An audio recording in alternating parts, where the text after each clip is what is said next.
Yeah, I'm going to say it like this. Okay, so this video is about the nature and rate of change of the Great Barrier Reef. Current sea levels stabilised approximately 6,200 years ago, following a rapid period of inundation of the ancient coastline. Climate change may continue to cause gradual increases in sea levels, which corals are sensitive to due to their dependence on sunlight for photosynthesis. This can be seen in the following clip.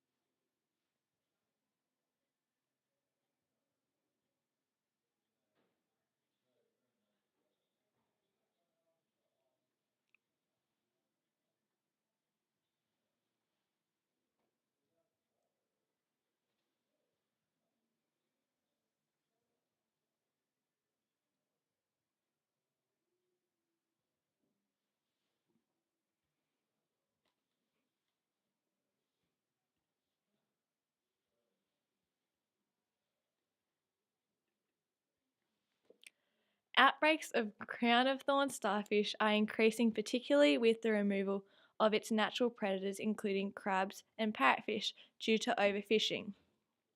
Although a native species in the reef ecosystem in high numbers, the starfish can devastate coral populations and the habitat they provide.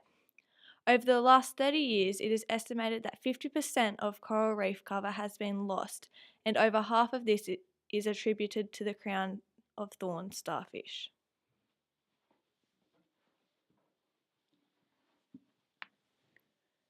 Tropical cyclones can cause rapid and widespread devastation of reefs through physical destruction and damage from increased wave action. Additionally, cyclones and heavy rain can cause extensive agricultural runoff and eutrophication on the reef. These impacts can cause coral bleaching due to algal blooms, increased turbidity, and wave action. In 2011, flood plumes and Cyclone Yasi caused severe damage to the reef and 89,000 square kilometres of broken corals. This video shows the development of Cyclone Yasi over the reef.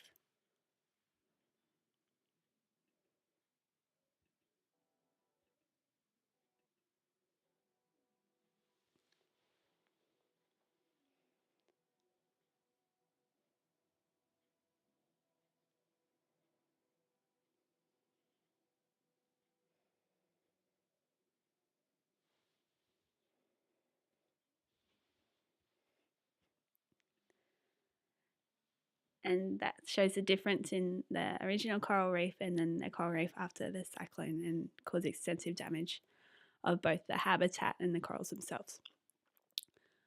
So, coral bleaching most commonly occurs due to sudden catastrophic events such as extreme weather, extensive runoff, and extreme temperatures during a heat wave. If the impacts of these events are prolonged, then the corals can be bleached as they starve without the presence of the zooxanthellae algae, which are ejected under stress, shown in the diagram here. Key example is the major bleaching event which occurred in 2002, which affected 60% of the reef. This followed 2 periods of hot weather. Global climate change and increasing temperatures are going to increase the frequency of coral bleaching. Thanks.